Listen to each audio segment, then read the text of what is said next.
Salam, xoş gördük hər birinizi. Bu gün obyektiv tarix və subyektiv tarix haqqında danışmaq istəyirəm. Bu tarix fəlsəfəsi seriyasından ikinci mühazirəmizdir. Sualımızın qoyuluşu bu şəkildədir. Tarix elmi nə dərəcədə obyektivdir və ya əksinə, tarix elmi nə dərəcədə subyektivdir? Bəzən biz elm deyilərkən bunu avtomatik olaraq obyektiv bir fenomen kimi qiymətləndirməyə meyl edirik. Amma fəlsəfi kontekstdə elm deyilən zaman orada obyektiv olan ilə subyektiv interpretasiyanın müəyyən bir nisbətindən də biz bəhs edə bilərik. Adətən belə hesab edilir ki, elm nə dərəcədə riyaziyyatın tətbiq dairəsinə daxildirsə, yəni riyazi modelləşmə, riyazi qanuna uyğunluq elmə tətbiq edilə bilərsə, həmin elm bir o dərəcədə obyektiv və dəqiq elm kimi xarakterizə edilir. Məsələn, şərti olaraq götürsək fizika elmini və tarix elmini, təbii riyaziyyatın tətbiq dairəsi fizikada daha genişdir və biz bu aspektdən çıxış edəriksə, fizika tarixə nisbətən daha obyektiv və daha dəqiq bir elm kimi xarakterizə edilə bilər. Amma ümumi şəkildə biz fikrimizi yalnız tarix elmi üzərində cəmləşdirsək, onda məsələni bu şəkildə də izah edə bilərik. Biz ya qeyd edə bilərik, tarixin obyektiv reallıq olduğunu qəbul edə bilərik və yaxud əksinə, biz qeyd edə bilərik ki, tarix sadəcə olaraq baş vermiş olan hadisələr ilə müəyyən əlaqəsi olan, amma bir çox hallarda həmin hadisələrin özündə ehtiva edilməyən mənanı bu hadisələrin məzmununa daxil edən, yəni köçürən subyektiv qiymətləndirmə formasıdır. Əgər biz axırıncı qeyd etdiklərimizi doğru hesab edəriksə, yəni bu aspektdən çıxış edəriksə, onda tarix istənilən halda subyektiv qiymətləndirilmə, eləcə də subyektiv şəkildə anlama və qavrama elementləri ilə zəngin olan fenomen kimi çıxış edəcək. Deməli, biz bu aspektdən fikirlərimizi davam etdirsək, həm də qeyd edə bilərik ki, tarixdə biz sadəcə olaraq subyektivliyin daha az, yoxsa daha çox ehtiva edilməsi ehtimalı üzərində düşünə bilərik. Amma bu qəbildən olan sualların cavablandırılması bu tarix elminin özünün çərçivəsində mümkün deyildir. Yəni bu suallar daha çox tarixin fəlsəfi cəhətdən mənalandırılması, yəni tarix fəlsəfəsi kontekstində qiymətləndirilməsi ilə bağlıdır. Deməli, tarix anlayışının məzmununun hansı kontekstdə şərh edilməsi, həm də onunla hansı fəlsəfi sistem arasında assosiasiyanın yaradılmasından, tarixin hansı fəlsəfi təlim çərçivəsində qavranılmasından əhəmiyyətli dərəcədə asılıdır. Məsələn, əgər biz tarixin qiymətləndirilməsi zamanı maarifçilik fəlsəfəsindən çıxış edəriksə, onda burada tarix insan fəaliyyətinin nəticəsi olaraq qavranılan bir fenomen kimi çıxış edəcək.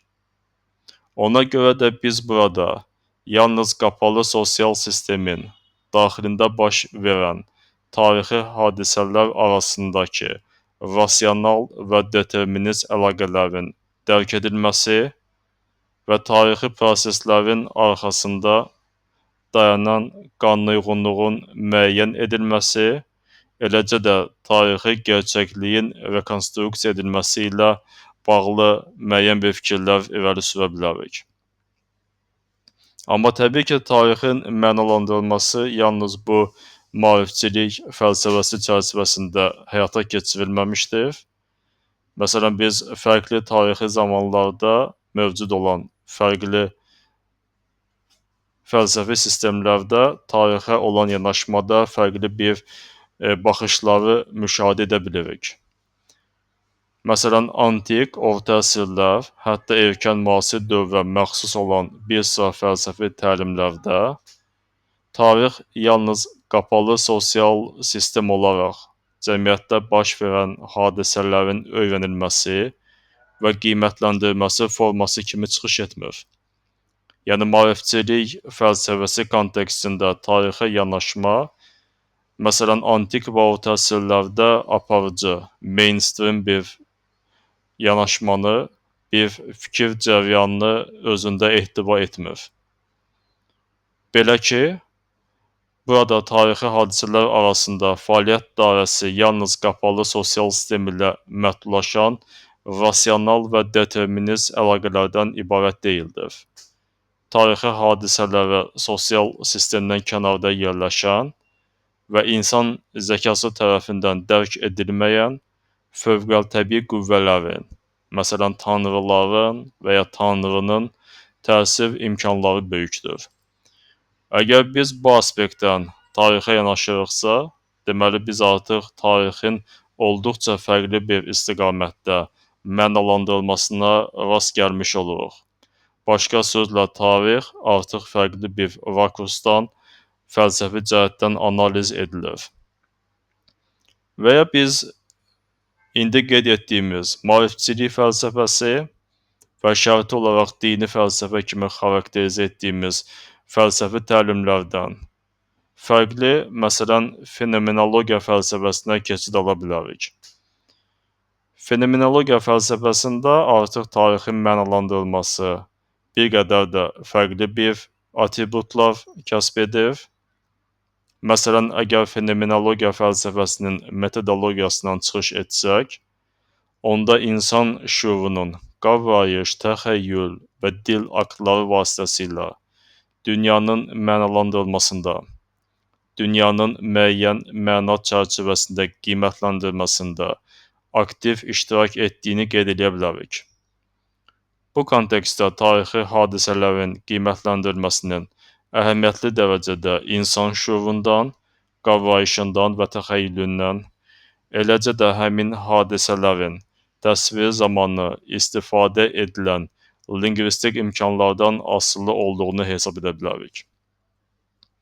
Təbii ki, tarix fəlsəfəsi yalnız bizim indi adlarını qeyd etdiyimiz yanaşma və fəlsəfi analizlər ilə məhdudlaşmır.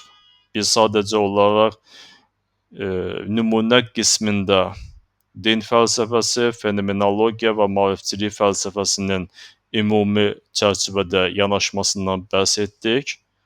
Amma istənilən halda yadda saxlayacaq, yəni tarixin obyektiv yoxsa subyektiv bir elm və ya düşüncə sahəsi olması haqqında qərar vermək üçün biz istənilən halda tarixin hansı fəlsəfi müstəvidə, hansı fəlsəfi təlim çərçivəsində qiymətləndirməyimizdən asılıdır. Yəni, bir fəlsəfi təlimin çərçivəsində tarix bir atributlar kəsb edə bilər, digər fəlsəfi təlimin çərçivəsində tarix fərqli atributlar kəsb edə bilər, üçüncü bir fəlsəfi təlimin çərçivəsində isə tarix tamamilə fərqli atributları özündə ehtiva edə bilər. Beləliklə, bugünə müzakirə etmək istədiyimiz məsələlər bundan ibarətdir və növbəti mühazirələrimizdə biz artıq müxtəlif tarixi dövrlər üzrə antik fəlsəfə, orta əsrlər İslam və Xristian fəlsəfəsi, eləcə də daha sonra erkən müasir və müasir dövr fəlsəfi təlimləri çərçivəsində tarixin necə mənalandırılması və burada baş verən inkişaf və ya dəyişiklik dinamikasından bəhs edəcəyik. Diqqətinizə görə minnətdaram. Suallarınız olarsa ünvanlaya bilərsiniz. Hələlik bu qədər.